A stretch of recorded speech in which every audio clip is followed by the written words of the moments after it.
Hello, نازش world میں آج کا ناول شہر چارہ گراں، رائٹر سعدیہ ام الکاشف، قسط نمبر 1۔ اریبہ اٹھو، مجھے چائے بنا دو۔ اسے جھنجھوڑا گیا مگر اس پر کوئی اثر نہیں ہوا۔ اٹھ جاؤ، اتنی شام ہو گئی ہے، کب تک سوتی رہو گی؟ اب کہ وہ پوری کی پوری ہل گئی تھی۔ صبا، پلیز سونے دو، شام ہو گئی ہے نا؟ صبح تو نہیں ہوئی، وہ کسمسا کر پھر سو گئی تھی۔ اچھا مت اٹھو، صبح ہی اٹھنا، میں اور امی چائے پی کر خود ہی چلے جائیں گے بازار۔ صبا نے اس کا کمبل چھوڑ دیا۔ وہ جھٹکے سے اٹھی تھی، بالوں کو جوڑے میں لپیٹنے لگی اور اسے دیکھ کر مسکرائی۔ تم تو جا ہی نہیں سکتی میرے بغیر۔ اریبہ مسکرائی۔ وہ کیوں؟ اس کی 2 وجوہات ہیں۔ نمبر 1، تم میرے ہاتھ کی بنی چائے کے بغیر چائے پی ہی نہیں سکتی، اور نمبر 2، اگر تم بازار چلی گئیں تو بھی تمہیں اپنے لیے کچھ پسند آنا نہیں، لہٰذا مجھے ہی تمہارے لیے کچھ خریدنا پڑے گا۔ اریبہ کی بات پر وہ بھی مسکرا دی تھی۔ یار، ایک تو مجھے یہ شادیاں جھنجھٹ لگتی ہیں، ایک شادی کے لیے 15 جوڑے، میچنگ میک اپ، جوتے وغیرہ۔ ہر کوئی ایسے تیاری کرتا ہے جیسے سب لوگ اسی کو دیکھنے آئیں گے۔ صبا نے کہا، اپنی شادی پہ کیا کرو گی موصوفہ؟ کیسے کرو گی شاپنگ؟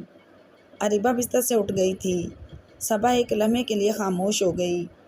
پتہ نہیں کیا کروں گی، لیکن میری شادی کی شاپنگ تم ہی کرو گی نا اریبہ؟ صبا نے سوچتے ہوئے کہا، ہاں، لیکن اس کے بعد کیا کرو گی؟ شادی کے بعد میاں کی، بچوں کی شاپنگ کیسے کرو گی؟ چائے کس کے ہاتھ کی پیو گی؟ کون تمہارے کپڑے ٹیلر سے سلوائے گا؟ کون تمہیں رات کو مالش کرے گا؟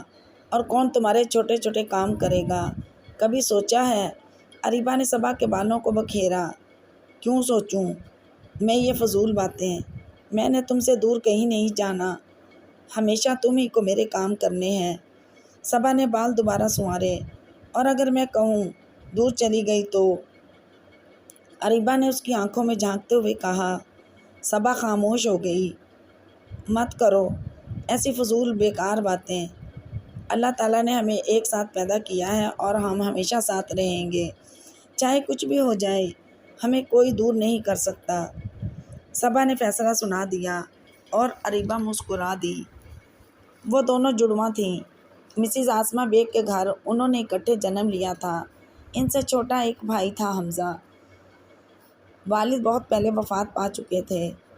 عاصمہ بیگ کے گلشن میں یہی 3 پھول تھے جو اپنی مہکار سے ان کی زندگی کو تر و تازہ رکھے ہوئے تھے۔ اریبہ اور صبا کی محبت مثالی تھی، دونوں ایک دوسرے کے بغیر رہ ہی نہیں سکتی تھیں۔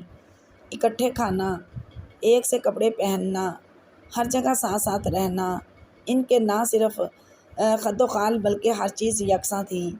بہت کم لوگ انہیں پہچان پاتے تھے، ورنہ اسکول، کالج، محلے، ہر جگہ لوگوں کو یہ پہچاننے میں دشواری ہوتی کہ کون صبا ہے اور کون اریبہ۔ ان دونوں کی دنیا ایک دوسرے تک محدود تھی، دونوں ایک دوسرے کی بھی یکساں اور زندگی بھی مشترکہ۔ دونوں کا کچھ بھی تو الگ نہ تھا سوائے سانسوں کے۔ بتاؤ نا یار، کون کون جا رہا ہے مہندی کے فنکشن پر؟ تاکہ اس حساب سے پروگرام بن سکے، عدنان چیخ رہا تھا۔ گروپ کے سبھی لوگ اپنی اپنی باتوں میں مصروف تھے۔ یہ ایم اے سوشیالوجی کی کلاس کے ہونہار شاگردوں کا گروپ تھا، جن میں صبا، اریبہ، عثمان، عدنان، سجل، باسط اور فاخر تھے۔ یہ سبھی آپس میں اچھے دوست تھے اور سبھی پڑھائی میں ذہین بھی۔ کلاس میں چلنے والی ہر بحث میں یہ ساتواں آگے آگے تھے۔ ہم دونوں تو تیار ہیں، سارے فنکشن ہی اٹینڈ کرنے ہیں، ورنہ فاخرہ ناراض ہو جائے گی۔ اریبہ نے فاخرہ کو مسکراتی آنکھوں کے ساتھ دیکھ کے کہا۔ جواب میں فاخرہ بھی مسکرا دی۔ یار، میری وارڈن ہٹلر ٹائپ کی ہے، کہتی ہے رات 9 بجے سے پہلے آ جایا کرو، اگر اسے چھٹی مل جائے نا تو مزہ آ جائے۔ میری طرف سے ابھی کوئی پروگرام فائنل نہیں، سجل نے کہا۔ یار سجل، تمہیں آنا ہے کچھ بھی ہو جائے، فاخرہ نے کہا۔ اس کی بہن کی شادی تھی اور وہ چاہتی تھی کہ اس کے سبھی دوست آئیں۔ عثمان اور میں دونوں آ جائیں گے، لیکن یہ باسط صاحب نیا پروگرام بنا کے بیٹھے ہیں۔ عدنان نے کہا۔ کیا کروں یار، میرا بڑا بھائی 4 سال بعد لندن سے آ رہا ہے، ایسے کیسے میں ان کو ریسیو نہ کروں؟ کسی کی پرابلم سمجھتے بھی ہیں، امی ناراض ہو جائیں گی۔ باسط نے پریشان سی صورت بنا کر کہا۔ اتفاق سے بھائی کی فلائٹ کا وقت بھی وہی ہے جو مہندی کے فنکشن کا ہے۔ کہہ تو رہا ہوں بارات اور ولیمہ اٹینڈ کر لوں گا، لیکن مہندی کے لیے میری معذرت قبول کر لو۔ باسط نے فاخرہ کے سامنے ہاتھ جوڑ دیے۔ اوکے یار، کوئی مسئلہ نہیں، میں ناراض نہیں ہوں گی، تمہاری فیملی ویسے بھی تمہاری ترجیح ہونی چاہیے۔ فاخرہ نے اس کے ہاتھ تھام لیے۔ سبھی نے مل کر ایک مسئلے کا حل کر دیا تھا۔ زرینہ، ابھی تک تم نے سبت کے کمرے کی چادر نہیں بدلی، 2 گھنٹے پہلے تم سے کہا تھا۔ زینت بیگم زرینہ پر چیخ رہی تھی۔ امی جان، میں کر لوں گی۔ گاجر کے حلوے کے لیے گاجریں چھیلتے چھیلتے ہاتھ دکھ گئے، اور برتن بھی تو کتنے سارے پڑے ہیں۔ زرینہ نے آ کر اپنا غم سنایا۔ تو دفع کر باقی ہر کام کو، شام 8 بجے سبت آئے گا، اس کا کمرہ زیادہ ضروری ہے، اس کے پسندیدہ رنگ کی چادر، کمرے میں تازہ چنبیلی کے پھول، دبیز اور گہرے رنگ کے پردے اور اس کی گٹار، سبھی کچھ اسے اس کی پسند کا ملنا چاہیے۔ زینت بیگم کو اپنے بڑے بیٹے کی ہر پسند سے پیار تھا۔ گٹار سے یاد آیا، باسط کو گٹار کے تار کسوانے کو کہا تھا، پتہ نہیں کہاں غائب ہو گیا، فون کر کے پوچھتی ہوں۔ زینت بیگم فون کے پاس آئیں، باسط کے موبائل کا نمبر ملایا، دوسری طرف بیل جاتی رہی اور اگلے ہی پل باسط بجتے ہوئے موبائل کی گھنٹی کے ساتھ عین سامنے کھڑا تھا۔ مجھے پتہ ہے آج میری امی جان کے دل کی دھڑکن کو تھامنا بہت مشکل ہے، کیونکہ آج سبت بھائی جان آ رہے ہیں اور میری امی جان کے پاس کاموں کی بہت لمبی لسٹ ہوگی اور مجھے ان کے سامنے حاضر رہنا ہے۔ باسط نے مسکرا کر ماں کے کندھے تھامے۔ والدہ مسکرا دی تھیں۔ باسط، 4 سال بعد میں سبت کو دیکھوں گی، بہت عرصہ ہو گیا ہے اس سے ملے ہوئے۔ تعلیم کے جنون نے اسے مجھ سے کتنی دور کر دیا۔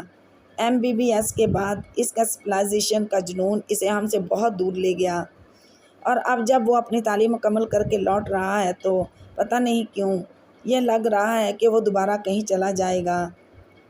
زینت بیگم کے اندر پیاسی ممتا تھی، جس نے کئی برس اپنے بیٹے کے انتظار میں کاٹے تھے۔ امی جان، بھائی MRCOG کے کر کے آ رہے ہیں اور ان کا ارادہ اپنے ہی ملک میں ہسپتال بنا کے رہنے کا ہے۔ آپ کیوں فکر کرتی ہیں؟ میرا تو مشورہ ہے کہ آپ فوراً ان کی شادی کر دیں اور ان کی ہتھ کڑی گھر لے آئیں۔ باسط نے کہا۔ اور اگر وہ ہتھ کڑی لے کر چلا گیا تو؟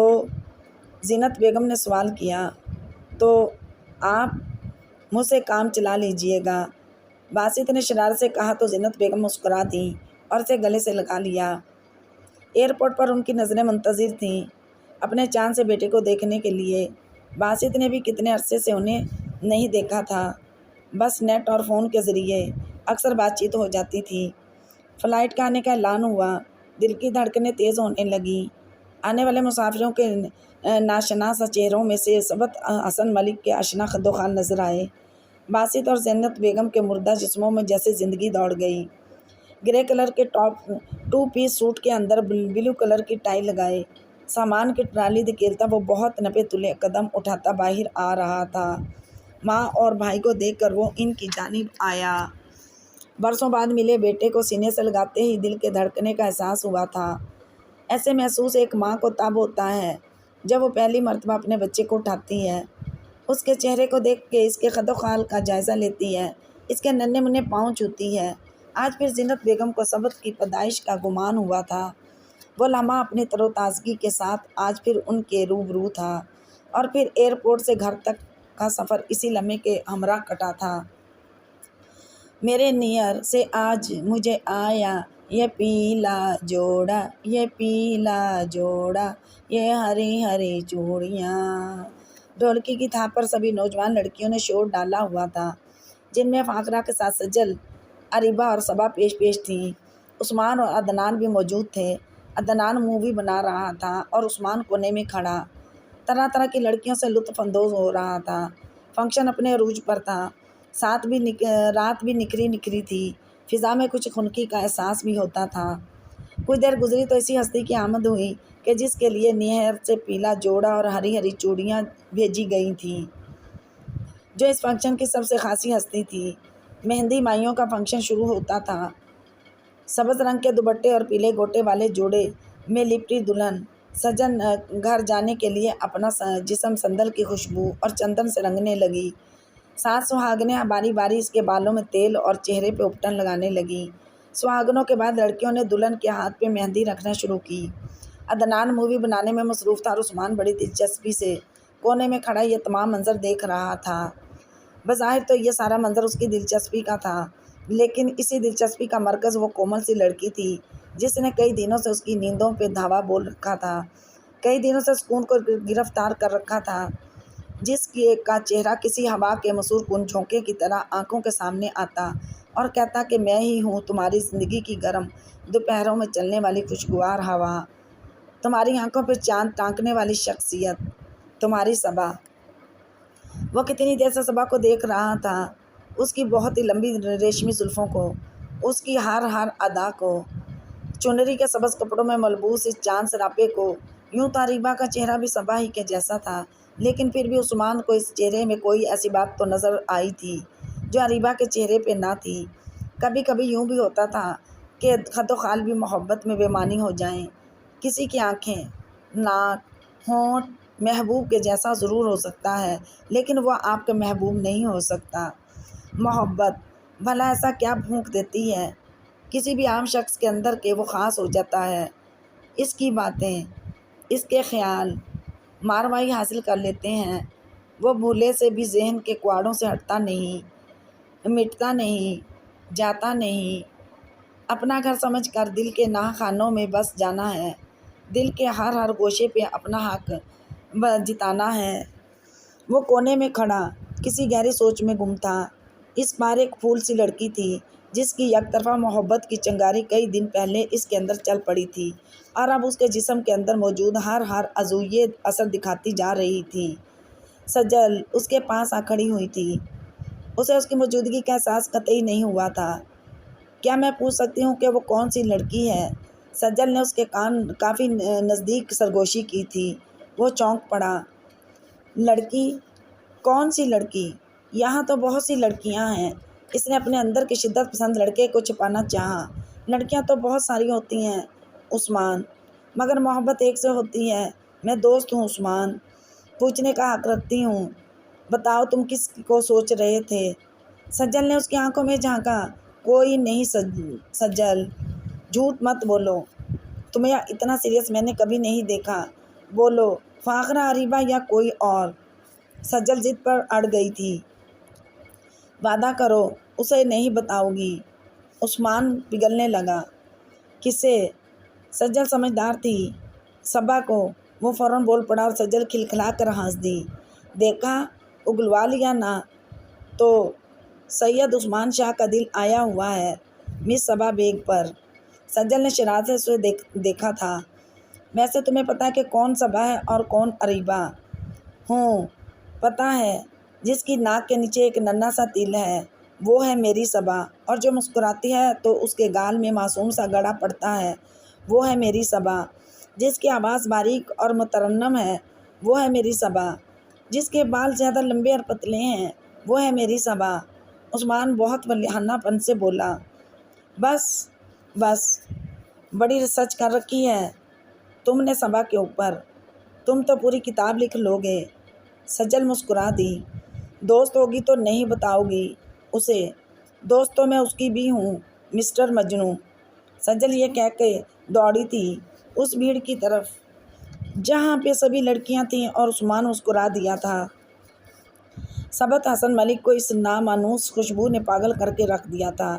کتنے برس بعد اس کے احساس پہ یہ خوشبو چھائی تھی اور اسے اندر سے جھنجھوڑے جا رہی تھی۔ یہ خوشبو اس کے کمرے کی خوشبو تھی، اس کی چار دیواری کی خوشبو تھی جو پیدائش کے بعد سے اس کا مسکن رہا تھا۔ یہیں اس نے کتنے سال گزارے تھے، کبھی سو کر، کبھی جاگ کر، تو کبھی خاموش بیٹھ کر۔ اس کمرے کی ایک ایک چیز اس کی اپنی تھی، یہ خوشبو، یہ بستر کہ جس پہ اس کے بچپن سے لے کر جوانی تک کی راتیں تھیں، یہ شیشہ جس میں اپنا آپ دیکھتے وہ بڑا ہوا تھا۔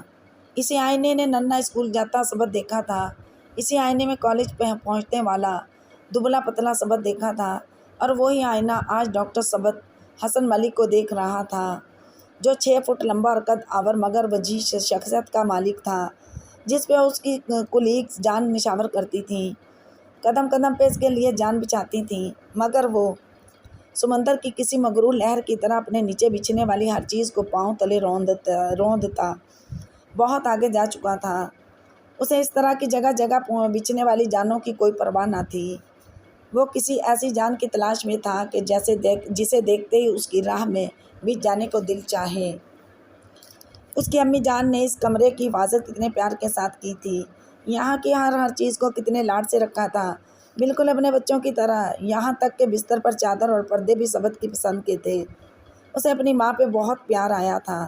مائیں کتنی اچھی ہوتی ہیں، ان کی زندگی کا ہر لمحہ، ہر آن اپنے بچوں کو چاہتے، ان کی چاہتوں کا خیال کرتے گزرتی ہے، اور ان چاہتوں کے بیچ ان کا اپنا وجود کہیں کھو سا جاتا ہے۔ وہ اپنا بھلا دیتی ہیں، اپنی ہستی مٹا دیتی ہیں ان کی خاطر جو ان کی وجہ سے تخلیق پاتے ہیں۔ زینت بیگم کمرے میں آئیں اور اپنے لاڈلے کے چہرے کو دیکھا، اس پر انہیں ٹوٹ کے پیار آیا۔ میری اچھی امی جان۔ سبت نے اپنا سر ان کے کندھے پر رکھ دیا تھا اور محبت بھری ممتا کی آنکھیں چھلک پڑیں۔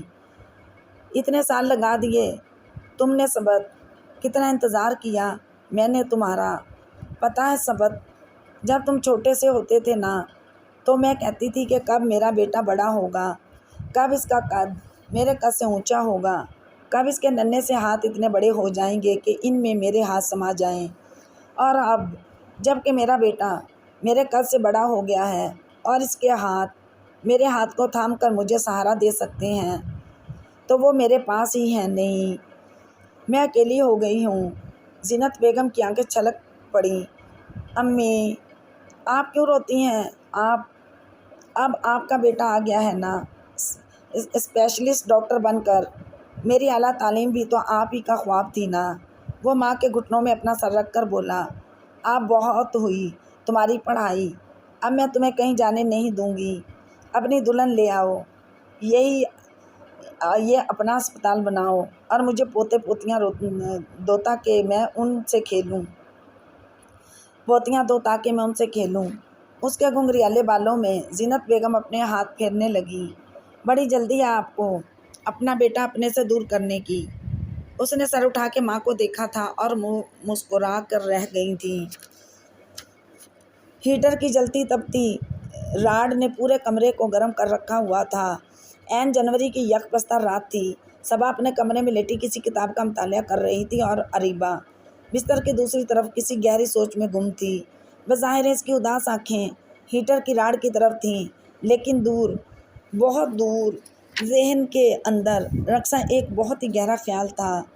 تمہیں کیا ہوا ہے اریبہ، کیا سوچ رہی ہو؟ صبا نے کتاب بند کر کے سائڈ ٹیبل پر رکھ دی۔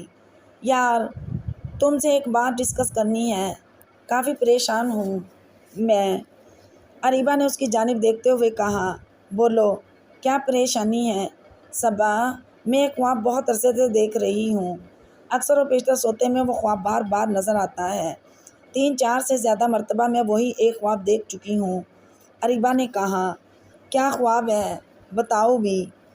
ایک بہت بڑا صحرا ہے، اس صحرا میں لگا ایک ہی درخت، بے ثمر، اجڑا، ویران، اور اس درخت سے بندھی ہوئی میں صبا، میں بہت روتی ہوں اس اجڑے درخت سے بندھی ہوئی، لیکن اچانک صبا مجھے تمہارا چہرہ نظر آتا ہے، اور تمہارا چہرہ نظر آتے ہی میری آنکھیں کھل جاتی ہیں ہر بار۔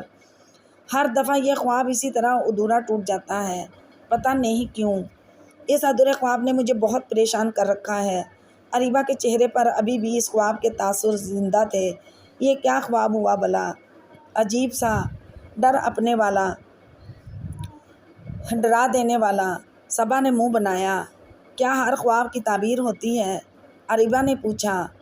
پتہ نہیں، لیکن تم کسی ایسے ویسے خواب کو اپنے اوپر سوار مت کرو۔ اوکے، ایگزام سر کے اوپر ہیں، پڑھائی کرو، میں تو پاس ہو جاؤں گی، تم اپنی فکر کرو۔ صبا نے ہلکا پھلکا ہونے کی کوشش کی۔ صبا، ایک بات بتاؤ، اگر کسی بہت بڑی مشکل میں مجھے تمہاری ضرورت پڑی تو کیا تم میرا ساتھ دو گی؟ فضول باتیں کیوں پوچھتی ہو؟ وعدہ کرو صبا کہ تم کسی مشکل وقت میں میرا ساتھ نہیں چھوڑو گی، وعدہ کرو۔ اریبہ نے اپنا ہاتھ آگے کیا۔ وعدہ رہا بابا، پکا وعدہ، میں اپنی پیاری بہن کو کبھی بھی کسی مشکل میں اکیلا نہیں چھوڑوں گی۔ اسے جہاں بھی میری ضرورت پڑی میں دل و جان سے حاضر رہوں گی، اور اس کا دکھ میرا دکھ ہوگا۔ بس اب خاموش ہو۔ صبا نے اس کے ہاتھ پہ مضبوطی سے ہاتھ رکھا تھا اور اریبہ کے چہرے پر طمانینت بھری مسکراہٹ آراستہ ہو گئی تھی۔ اس نے صبا کے ہاتھ پہ اپنے ہاتھ کی گرفت اور مضبوط کر لی تھی۔ سجل کو ہاسٹل چھوڑنا پڑا۔ وارڈن کی بد لحاظی کی وجہ سے 3 مہینے سے سجل فیس جمع کرانے میں ذرا سی لیٹ کیا ہوتی، وارڈن کا غصہ سر چڑھ کر بولنے لگتا تھا اسے کوئی اور کام ہی نہیں سوائے چیخنے چلانے کے، اور پھر الٹی سیدھی پابندیاں، ٹی وی نہیں دیکھنا، بغیر اجازت فون استعمال نہیں کرنا، دیر تک باہر نہیں رہنا، رات کو 10 بجے سو جانا ہے۔ عجیب زندگی بن کے رہ گئی تھی۔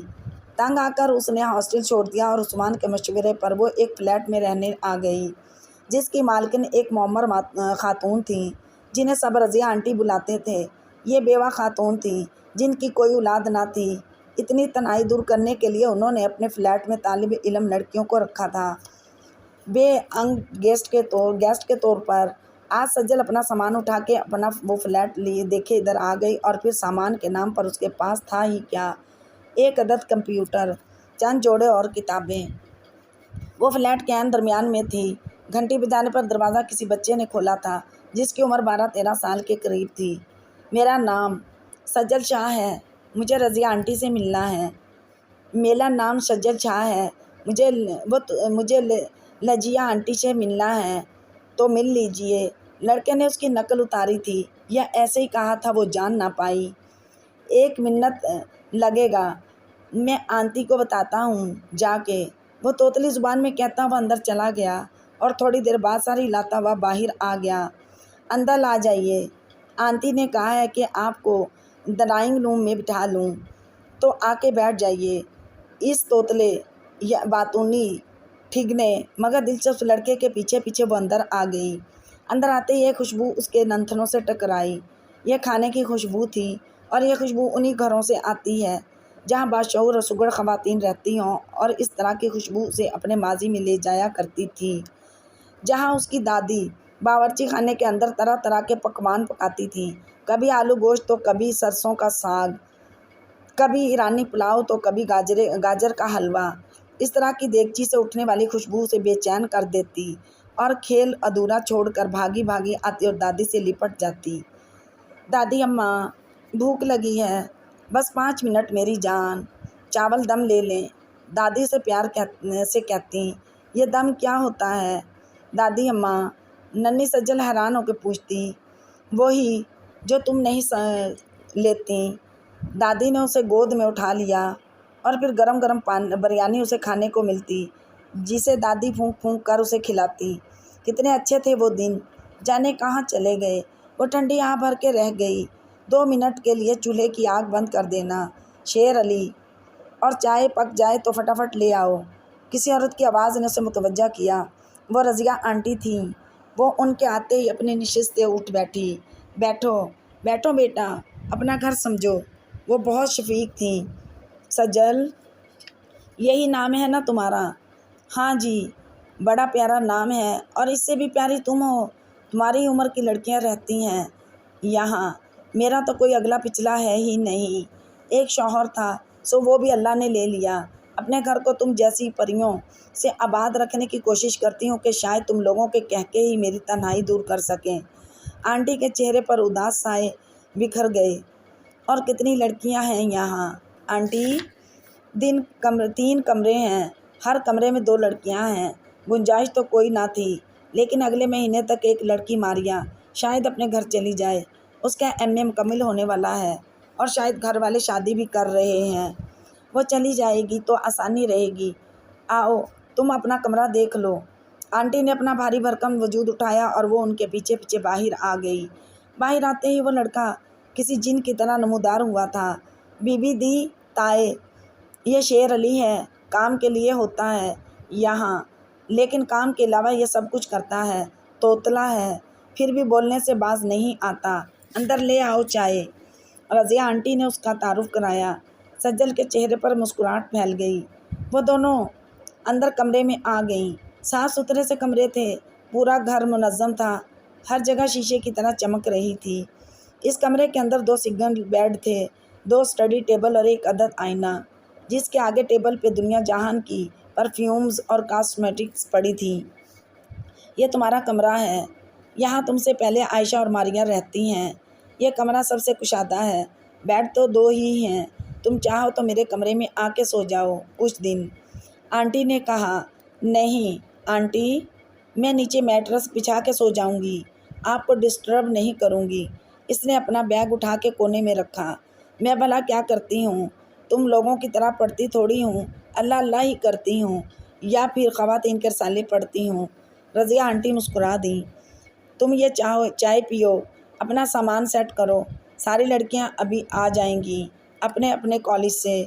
یہ کہہ کر رضیہ آنٹی چل دیں اور اس نے چائے کا کپ اٹھایا اور شیر علی کا جملہ دہرایا۔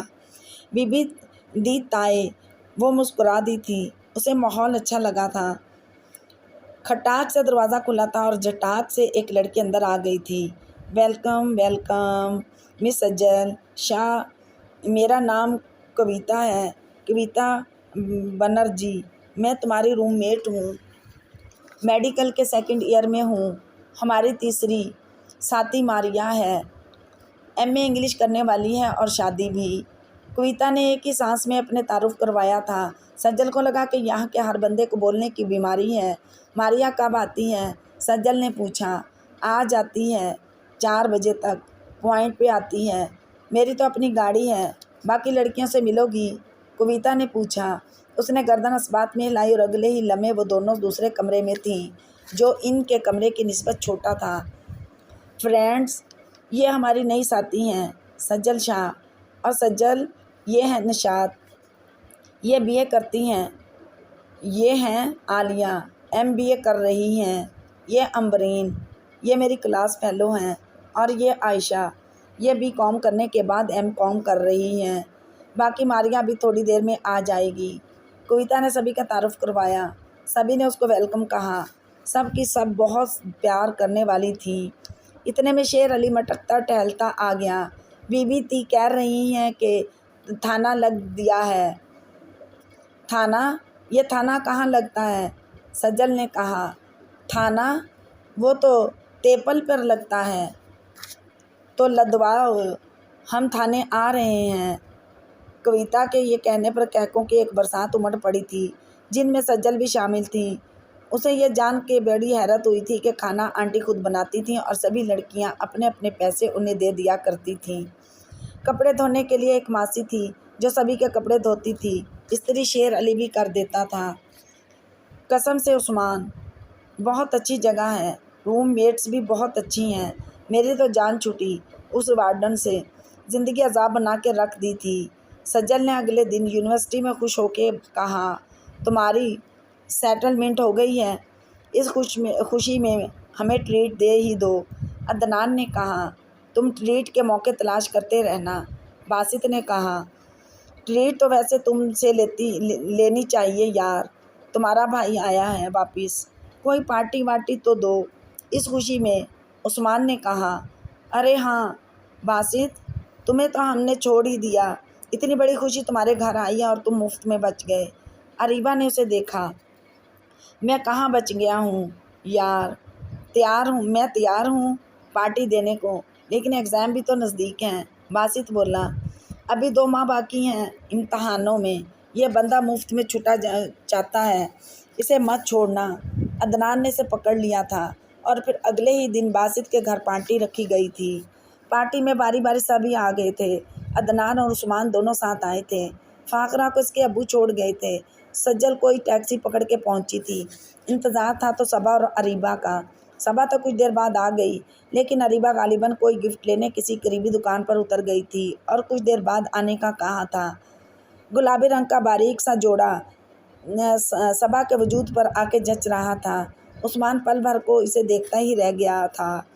اس کی لو دیتی وہ 2 آنکھیں، بہت اچھے گلابی ہونٹ اور گلابی رنگ کا سبز سنہری رنگت پر پڑتا ہوا عکس کہ وہ آج اتنی پیاری لگ رہی تھی، ابصراؤں کی طرح۔ آج عثمان کا دل چاہ رہا تھا کہ اسے بتا دے کہ وہ اسے کتنا چاہتا ہے، اسے کتنا مانگتا ہے، اس کے کتنے خواب اس نے آنکھوں میں سجا رکھے ہیں۔ اب زندگی یوں خاموشی میں، بھیت بھری چپ میں گزرنی دشوار ہوتی جا رہی تھی۔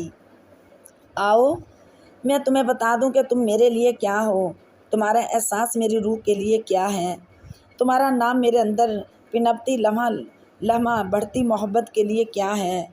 آؤ میں آج تم پر کھول دوں دل کا ہر بھید، دل کی پناہ وادی میں تمہارے لیے پوشیدہ ہر جذبہ تمہارے سپرد کر دوں۔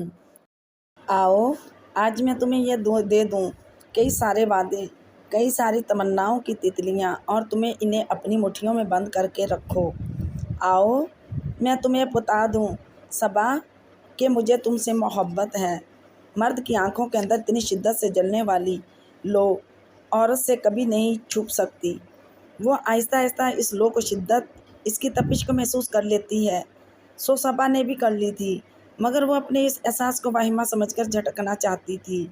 وہ عثمان کو دوست سمجھتی تھی، دوست سمجھنا چاہتی تھی، مگر اس کی آنکھیں، اس کی لو دیتی شدت سے مزین آنکھیں، وہ تو کچھ اور کہہ رہی تھی۔ نہیں نہیں، یہ میرا وہم ہے۔ صبا نے اپنی نفی کی تھی۔ اریبہ نے رکشہ کافی پہلے ہی چھوڑ دیا تھا۔ باسط کا گھر ابھی بہت دور تھا۔ وہ پیدل ہی مارچ کرتی ہوئی آنے لگی تھی۔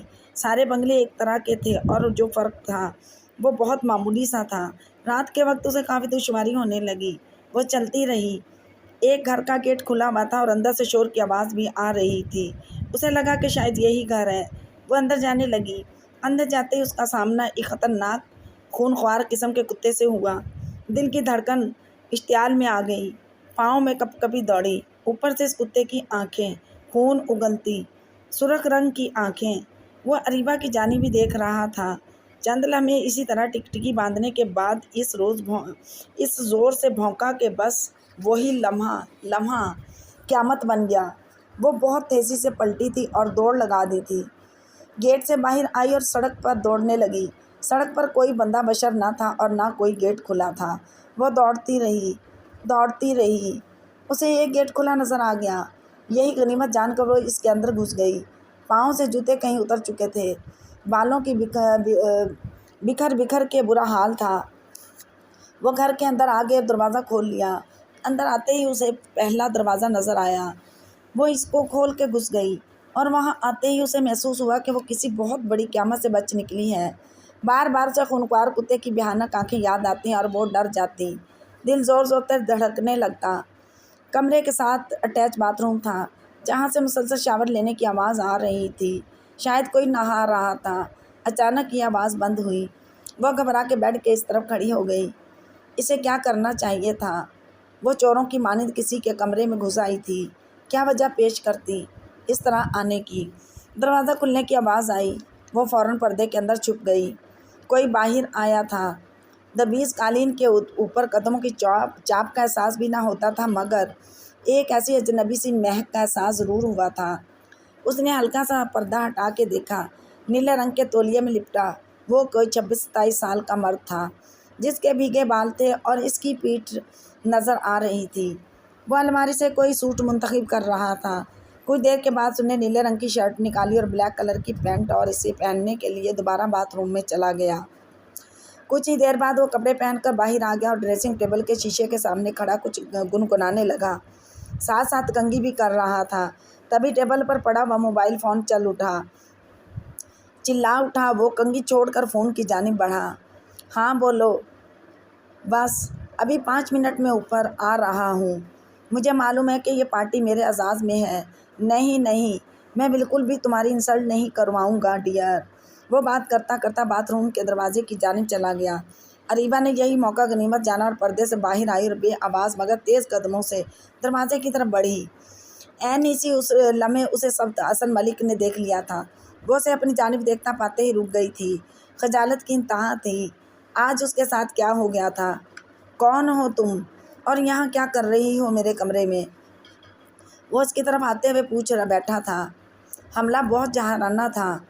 وہ جو پہلے گھبرائی، ڈری سہمی اور نہ جانے کیا کیا تھی، اس پہ سبت کا یہ کرخت لہجہ۔ وہ بکھر گئی، پھوٹ پھوٹ کر رونے لگی۔ بولو، کون ہو تم؟ چوری کرنے کے ارادے سے آئی تھیں؟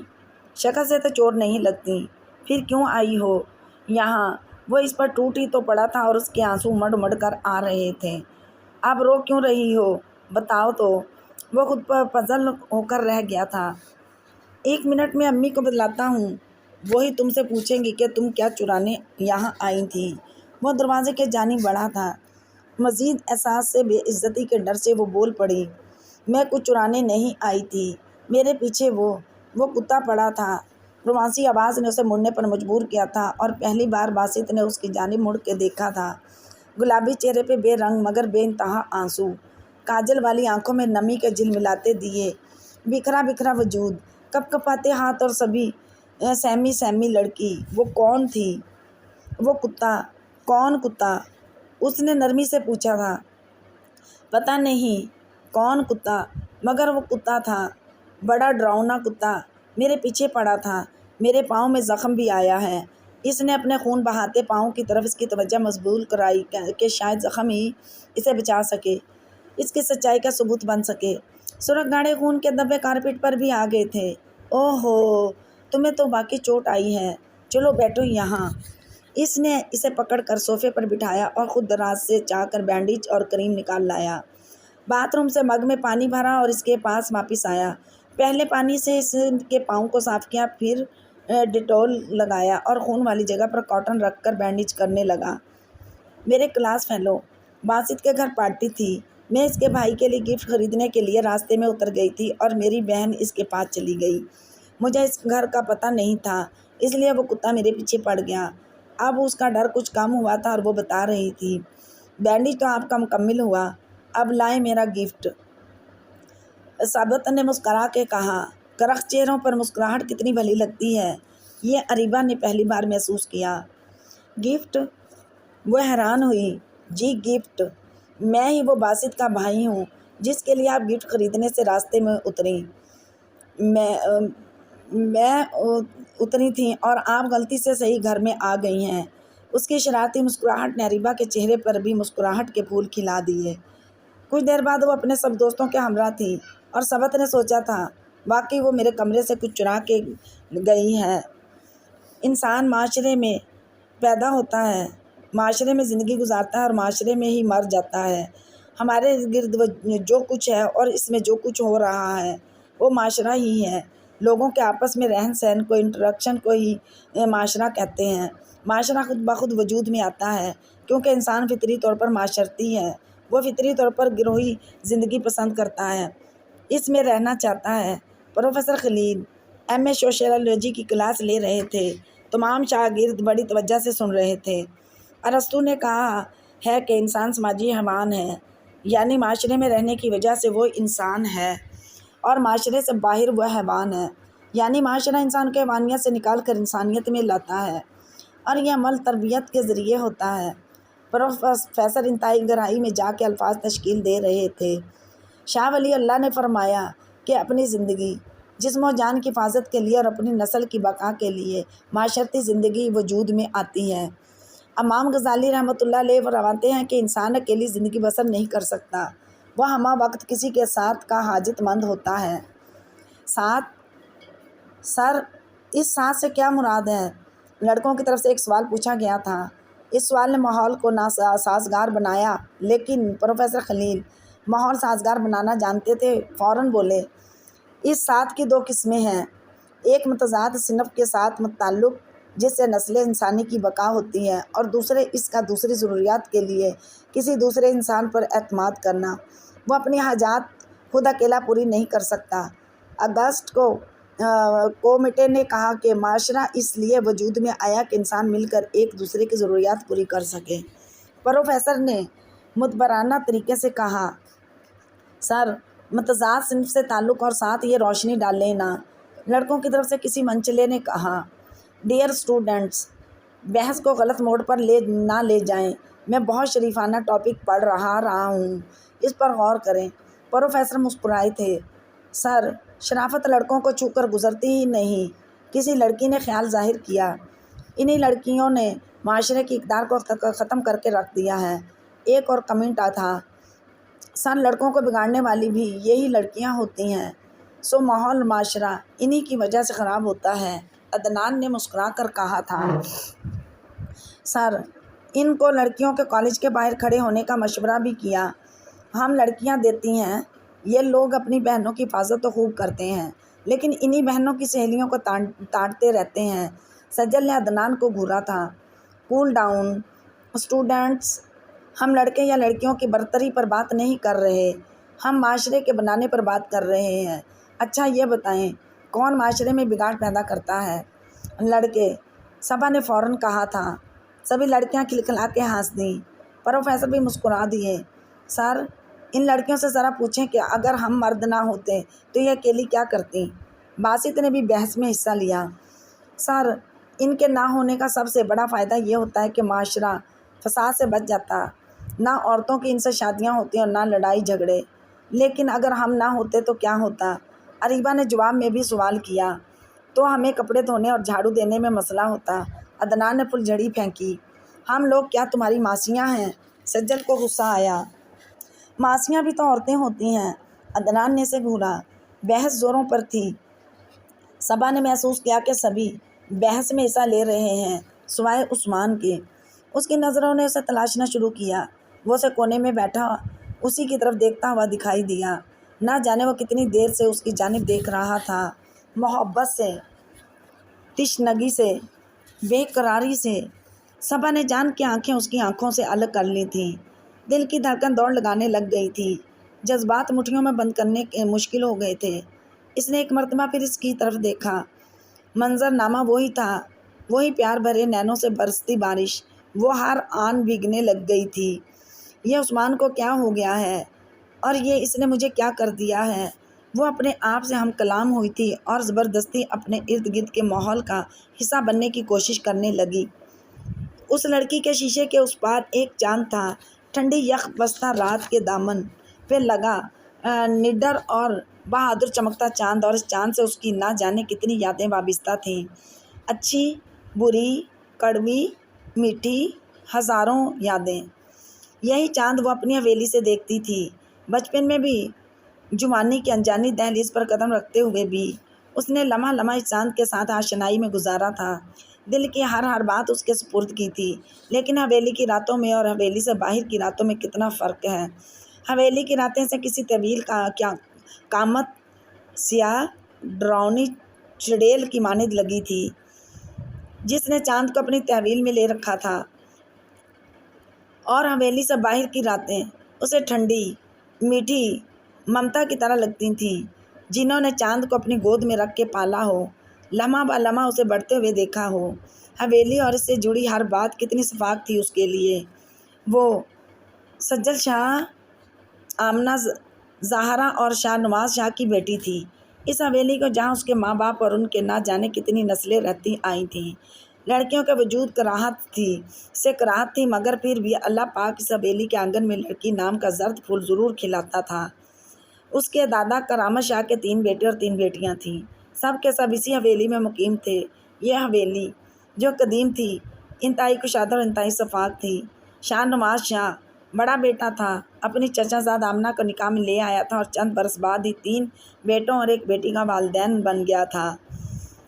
اس سے چھوٹا شفقت شاہ، جس کی 2 بیٹیاں اور 2 بیٹے تھے، اسی کے بڑے بیٹے صوبان سے سجل کی منگنی ہو چکی تھی، نہ جانے کب کس عمر میں، اسے یاد ہی نہ تھا۔ یاد تو بس اتنا کہ اسے ہمیشہ یہی کہا گیا کہ تم صوبان کی مانگ ہو، اس کے سامنے مت جایا کرو۔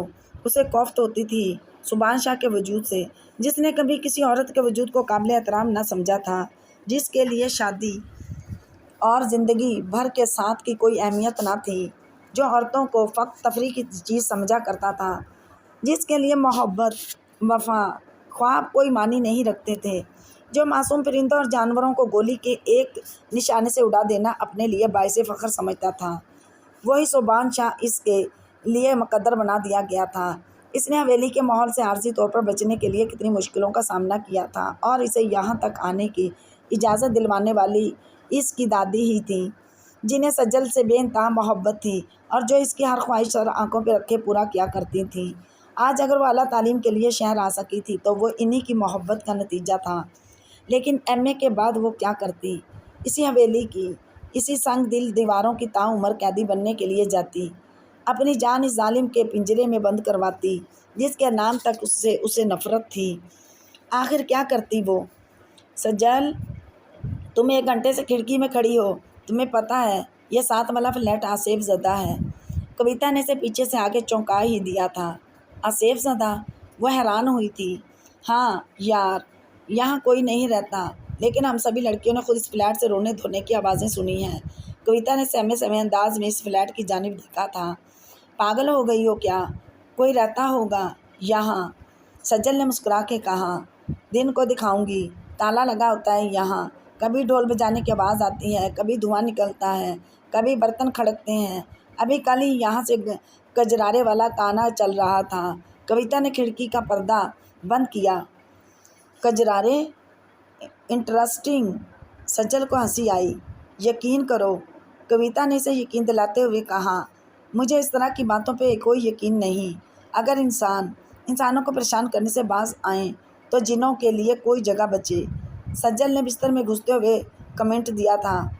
ذہن میں صوبان شاہ کا چہرہ تھا۔ میری روم میٹس کا کہنا ہے کہ ہمارے فلیٹ کے سامنے والے فلیٹ میں جن بھوت ہیں۔ دن کو وہاں تالا لٹکا رہتا ہے اور رات کو ڈھول بجانے کی اور کجرارے کجرارے گانے کی آوازیں آتی ہیں۔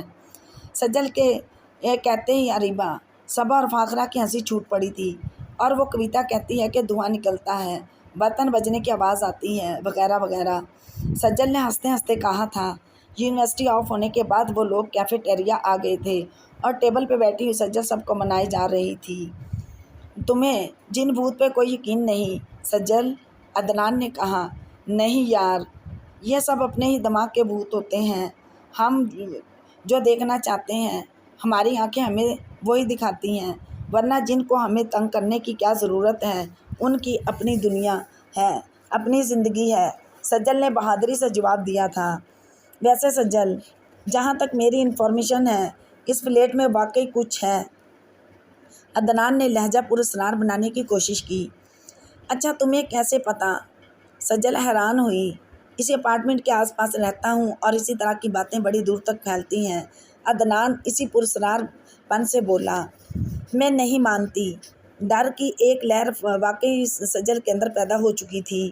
مان جاؤ گی، وہیں رہنا ہے، تم کو بھی، تم سے بھی ہیلو ہائی کرنے آ جائے گا۔ کالا چراغ؟ عدنان کی ایکٹنگ کمال کی تھی۔ کالا چراغ؟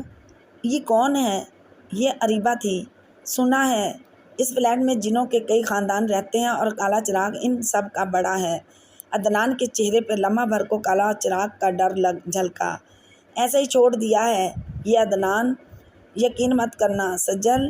فاخرہ نے ماحول کے خوف کو کچھ سمیٹنا چاہا۔ مت کرو یقین، بس اس فلیٹ سے دور ہی رہنا۔ کوئی چیز سنائی دے جائے یا دکھائی پڑ جائے تو اسے اور مت چھیڑنا، ورنہ نقصان اٹھاؤ گی۔ اور اس لڑکی کھڑکی سے دور رہنا۔ جو لڑکیاں راتوں کو چاند دیکھتی ہیں وہ کالا چراغ بہت پسند کرتی ہیں۔ وہ ان لڑکیوں کے خواب، خواہشات اور آرزوئیں پوری کرنا چاہتا ہے۔ وہ ان کو ان کی خوشیاں دلانے کے لیے کوکاف لے جاتا ہے اور تاعمر انہیں وہاں رکھتا ہے۔ دل چاہے تو ان سے شادی کر لیتا ہے۔ عدنان بڑے خوفناک طریقے سے داستان سنا رہا تھا۔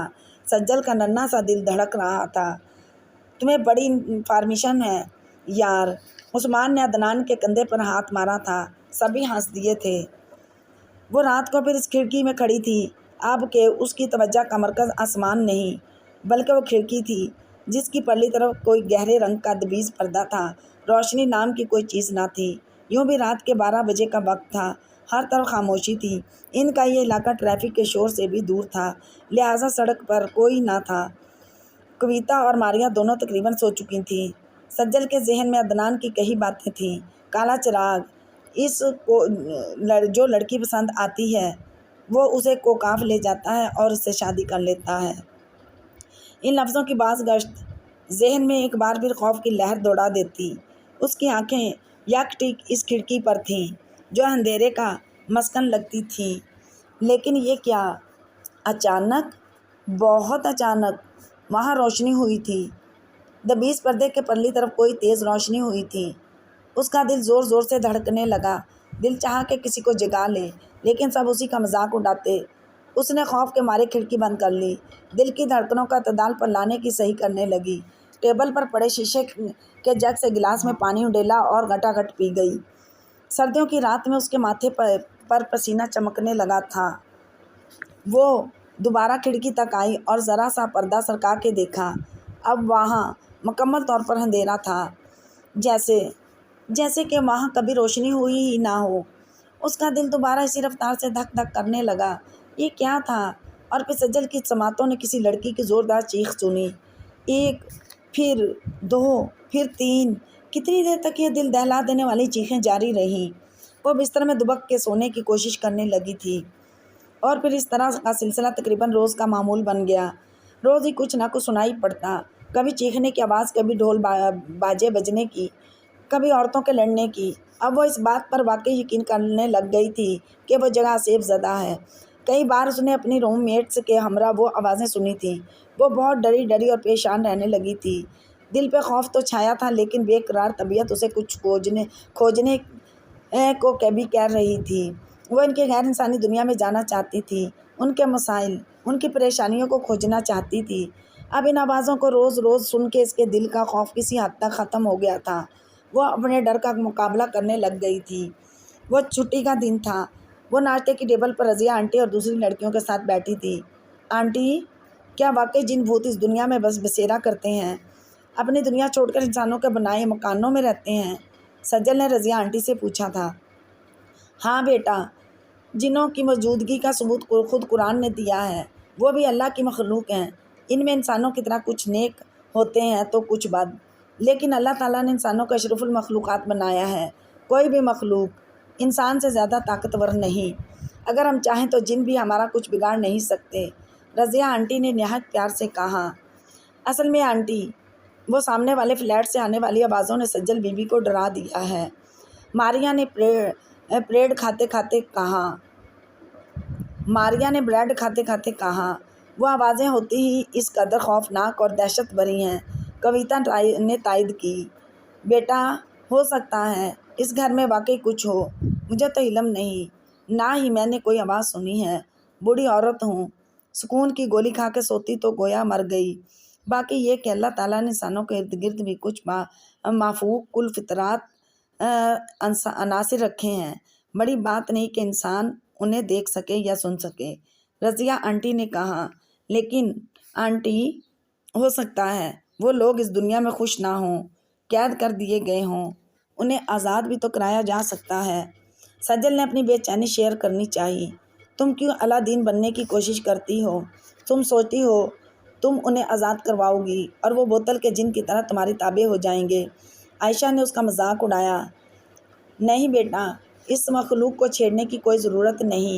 چاہو تو میرے کمرے سے پڑا ہوا پانی لے کر اپنے کمرے میں چھڑک دینا اور شیر علی کو دینا کہ وہ اس گھر کے باہر بھی وہ پانی چھڑک آئے۔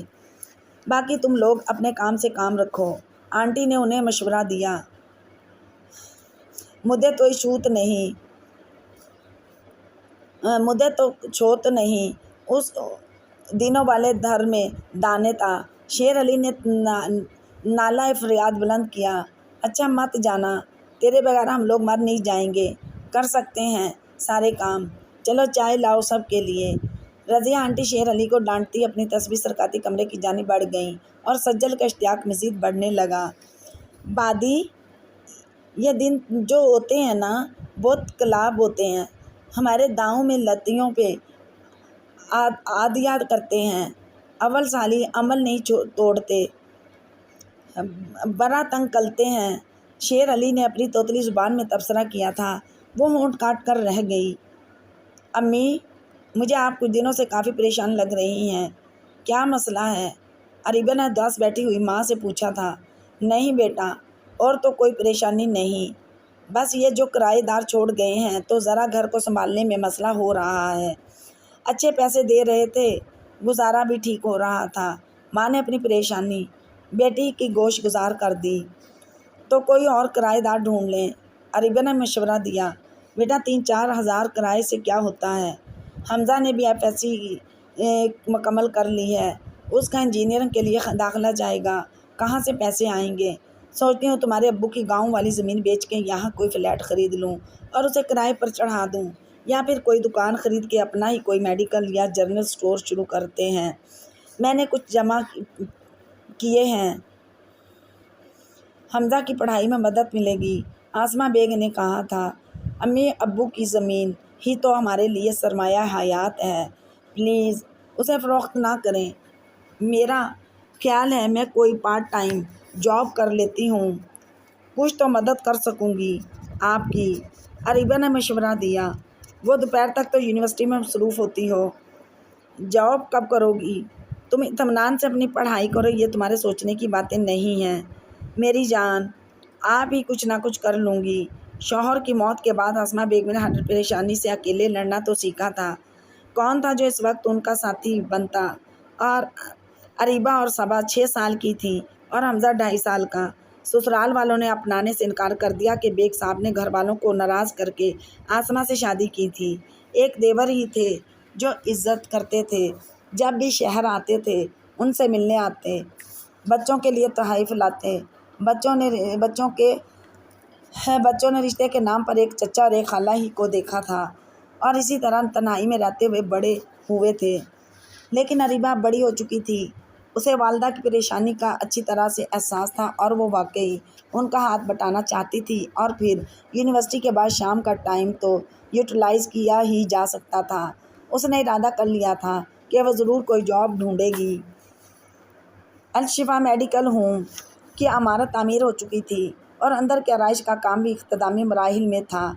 سبت کا دیرینہ خواب آہستہ آہستہ تکمیل پا رہا تھا، بس فرنیچر وغیرہ کے سیٹ ہو جانے کے بعد اس نے پہلا کام اسٹاف کی اپائنٹمنٹ کا کرنا تھا۔ وہ ایک بہترین گائنالوجسٹ تھا، لیکن ہمارے معاشرے میں عورتیں اور براہ راست کسی مرد گائنالوجسٹ سے علاج کرانا بہتر نہیں جانتی، اگر وہ نہیں تو ان کے خاندان والے ضرور اعتراض کرتے ہیں۔ لہذا سبت نے انہی باتوں کو زیر نظر رکھ کر پلاننگ کی تھی۔ اسے 2 ادھر لیڈی گائنالوجسٹ اپائنٹ کرنی تھی، کچھ نرسیں، ایک ریسیپشنسٹ اور کچھ اور ملازمین۔ ہاسپٹل چونکہ شہر کے معروف علاقے میں قائم کیا گیا تھا اور یہاں دور تک اور کوئی ہاسپٹل نہ تھا، لہٰذا اسے اس کی کامیابی پر یقین تھا۔ اس نے اخبار میں لیڈی ڈاکٹرز کے لیے اشتہار دے دیا اور اگلے ہی دن اس نے فون موصول ہونا شروع ہو گئے تھے، اور اس نے فیصلہ کیا تھا کہ وہ تمام کا تمام اسٹاف خود ہی منتخب کرے گا۔ لہٰذا اس نے ایک دن مقرر کر کے سب کو انٹرویو کے لیے بلا لیا تھا۔ Doctors Farhana MBBS from Abbottabad Frontier Medical College, آپ یہاں یہ جاب کیوں کرنا چاہتی ہیں؟ وہ اپنے سامنے بیٹھی ایک مغرور مگر مہذب لڑکی سے ہم کلام تھا۔ سر، ویسے تو اس سوال کے کئی جواب ہو سکتے ہیں، لیکن اصل وجہ یہ ہے کہ یہ ہاسپٹل میرے گھر کے نزدیک ہے، ڈاکٹر فرحانہ نے کہا تھا۔ گھر کے نزدیک ہے تو آنا جانا بھی لگا رہے گا، سبت نے دل ہی دل میں سوچا۔ چند اور سوالوں کے بعد اسے فارغ کر دیا گیا۔ اس کے بعد چند اور لڑکیاں آئیں، لیکن فریشرز تھیں، نہ تجربہ کار، لہٰذا سبت کو ان میں کوئی دلچسپی نہ تھی۔ وہ مایوس ہی ہو رہا تھا، لیکن اس مایوسی کو ڈاکٹر نشاط زہرا نے توڑا تھا۔ کراچی ڈاؤ میڈیکل کالج سے میڈیکل کیا تھا اور ہاؤس جاب کے بعد 1.5 سال ہاسپٹل اور کلینک کا تجربہ تھا۔ سیدھی سادی سی شخصیت میں کمال کا ٹھہراؤ تھا۔ اس جاب میں میری دلچسپی صرف اس بات کی وجہ سے ہے کہ اس علاقے میں اور کوئی دوسرا ہاسپٹل نہیں اور یہاں میں اپنی خدمات بہتر طور پر آزما سکتی ہوں۔ دوسرا یہ کہ آپ نے لندن سے اسپیشلائزیشن کیا ہے، آج سے مستفید ہونے کا موقع بھی مل جائے گا۔ شخصیت ہی کی طرح لہجہ بھی ٹھہرا ٹھہرا سا تھا۔ ڈاکٹر نشاد، آپ کی رہائش کہاں ہے؟ میرا مطلب ہے آپ کا گھر، والدین۔ ثبت نے گفتگو کا سلسلہ آگے بڑھایا تھا۔ کراچی میں میرے چچا کا گھر تھا، جہاں رہ کر تعلیم حاصل کی۔ والد وفات پا چکے ہیں، امی ہیں۔ یہاں لاہور میں شفٹ کرنے کا ارادہ ہے۔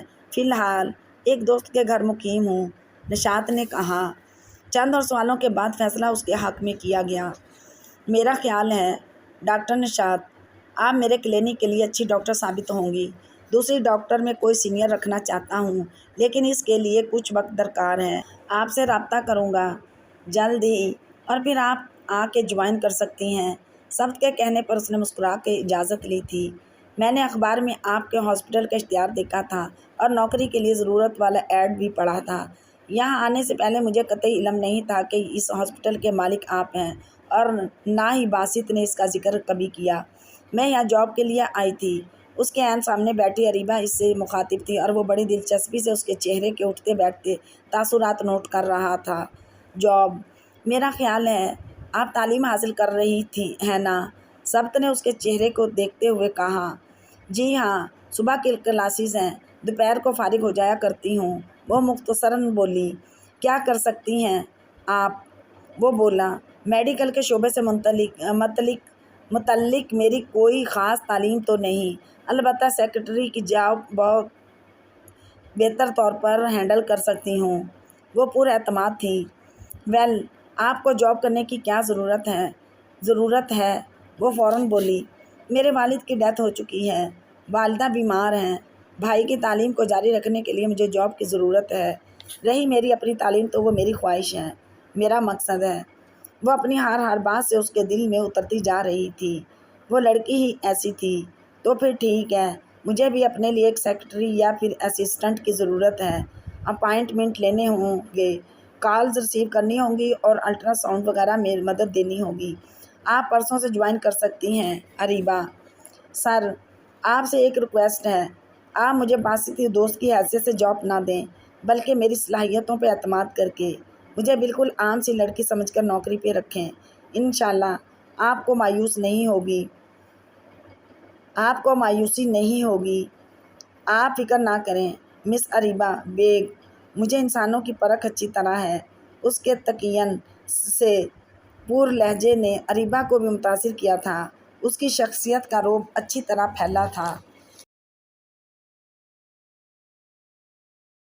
اس کے ہاتھ میں آنٹی کے پڑے ہوئے پانی کی بوتل تھی، اور وہ اسے اس آسیب زدہ گھر پہ چھڑکنے کے لیے جا رہی تھی۔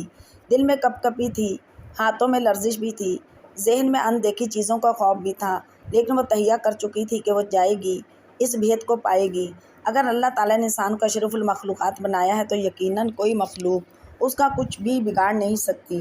کوئی آسیب، کوئی بھوت، کوئی پری انسان سے زیادہ طاقتور نہیں۔ رات کا وقت تھا، اپارٹمنٹ میں شور بالکل نہ تھا۔ یوں بھی سردیوں کی راتیں خاموش ہوتی ہیں، ویرانی کی چادر اوڑھے بیٹھی ہوئی خاموش راتیں۔ وہ لمحہ لمحہ اس گھر کی جانب بڑھ رہی تھی، گھبراہٹ اس کے ارد گرد اپنا جال بچھائے ہوئے تھی۔ وہ عین اس دروازے کے سامنے تھی جس پہ زنگ آلود تالا لٹک رہا تھا۔ اس نے پانی کی بوتل سے کچھ پانی ہاتھ میں انڈیلا اور اس تالے کے اوپر پھینکا۔ دور کسی کتے کے زور کی آواز آئی تھی۔ وہ سہم گئی، جیسے کسی نے دل کو مٹھیوں میں جکڑ لیا ہو۔ خاموش رات کے اندھیرے میں کتے کی کربناک چیخ کتنا لرزا دیتی ہے دل کو۔ اس نے درود پاک کا ورد کرنا شروع کر دیا اور دل کو مضبوط کر کے پانی کونے کونے میں انڈیلنے لگی۔ پانی اچھی طرح لگا دینے کے بعد وہ واپس جانے کے لیے پلٹی، لیکن پھر پتہ نہیں کیوں اس کا دل چاہا کہ وہ اس گھر کے اندر کیا ہے اسے جاننے کی کوشش کرے، اور انہیں تو دروازے پہ کان لگا کے رکھے یا پھر لاک والے ہال سے اندر کچھ دیکھنے کی کوشش کرے۔ وہ پلٹی، 2 قدم بڑھائے اور دروازے کے ساتھ کان لگا دیا۔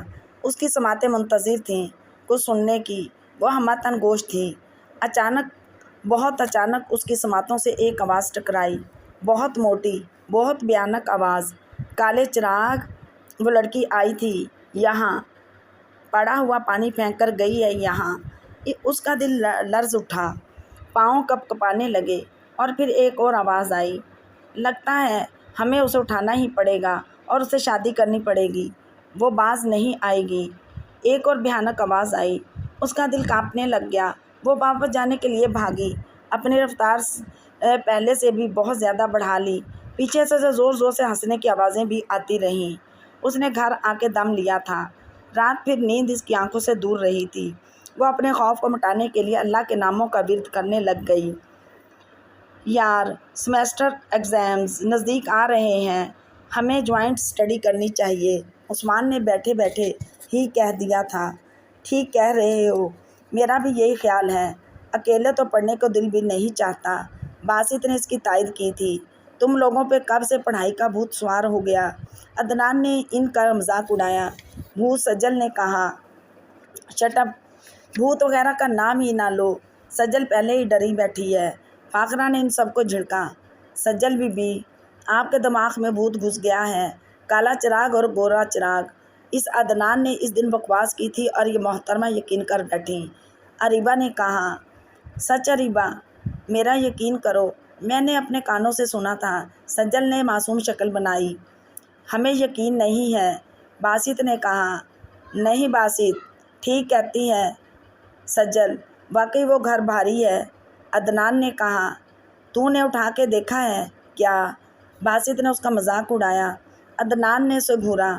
ایک کام کرو سجل، تم وہاں اندر جا کے دیکھو، فاخرہ نے اسے مشورہ دیا۔ پاگل ہو گئی ہو کیا؟ اس کالے چراغ نے اسے جلا دیا تو؟ عدنان نے کہا۔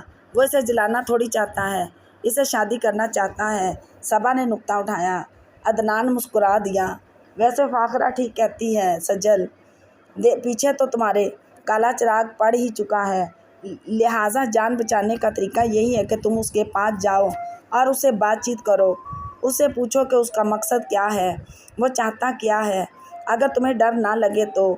عدنان نے سجل کو مشورہ دیا۔ میں کسی سے نہیں ڈرتی۔ سجل نے خود کو سنبھالنے کی کوشش کی۔ تو پھر ٹھیک ہے، کالے چراغ سے مذاکرات کرو۔ عدنان کے اتنا سمجھانے کے بعد وہ تیار ہو گئی تھی کہ وہ اس بھید کو پا کے رہے گی اور ضرور اس جگہ جائے گی، اس کالے چراغ سے کہے گی کہ اس کا پیچھا چھوڑ دے اور کسی اور سے شادی کر لے۔ اور پھر رات کو اس نے باوضو ہو کے عشاء کی نماز ادا کی اور سب کے سو جانے کے بعد اپنی ٹارچ اٹھائی اور چادر اوڑھ کے اس گھر کی طرف چل پڑی۔ کچھ ہی دیر میں وہ اس گھر کے سامنے تھی۔ آج حیرت انگیز طور پر وہ زنگ آلود تالا کھلا تھا اور دروازے کے ہینڈل میں اٹکا تھا۔ اس کا دل پل بھر کو لرزا۔ شاید تالا اسی لیے کھولا گیا تھا، یعنی اندر والوں کو اس کی آمد کا علم تھا۔ اس نے کپ کپاتے ہاتھوں سے تالے کو وہاں سے نکالا اور دروازے کو اندر دھکیلا۔ چر کی آواز سے دروازہ کھلا۔ خوف کی ایک لہر اس کے دل میں دوڑ گئی۔ اندر اندھیرا تھا، گھوپ تاریکی۔ اس نے اپنی ٹارچ روشن کی اور اس کی روشنی کے آگے پھینکی۔ آگے راہداری تھی۔ وہ آہستہ آہستہ آگے بڑھنے لگی۔ ابھی وہ کچھ اندر ہی آئی تھی کہ اچانک دروازہ بند ہو گیا۔ اس نے گھبرا کے پیچھے دیکھا، وہاں کوئی نہ تھا۔ اس کا دل شدت سے دھڑکنے لگا، پاؤں میں کپ کپی آ گئی۔ اس کا چیخنے کو دل چاہا۔ ڈرو نہیں، آؤ اندر، ایک بھاری مردانہ آواز اسے سنائی دی۔ کک کک، کون؟ اس کے حلق سے بامشکل نکلا تھا۔ اندر تو آؤ، بتاتا ہوں کہ میں کون ہوں۔ وہ پھر بولا۔ وہ گھبراتی ہوئی اس کمرے کی طرف آئی جہاں سے آواز آئی تھی۔ اندر ایک موم بتی روشن تھی جو کونے میں پڑی تھی۔ نیچے قالین بچھا تھا اور اندر کوئی موجود تھا۔ بند کرو اپنی یہ روشنی، وہ بولا۔ اس نے فوراً ٹارچ کا بٹن بند کر دیا۔ اس کی آنکھیں چندھیانے لگیں۔ موم بتی کی ناکافی روشنی میں اس نے دیکھنے کی کوشش کی اور اس کی بصارتوں سے کوئی چیز ٹکرائی۔ اس کی آنکھوں کے عین سامنے کوئی موجود تھا، سر تاپا، سفید چادر میں لپٹا کوئی خوفناک سراپا۔ بیٹھ جاؤ نیچے، پھر ایک اذن ملا تھا۔ وہ کسی فرما بردار بچے کی طرح بیٹھ گئی۔ کون ہو تم؟ اس نے بولنے کی صحیح کی تھی۔ وہ دل کھول کے ہنسا تھا۔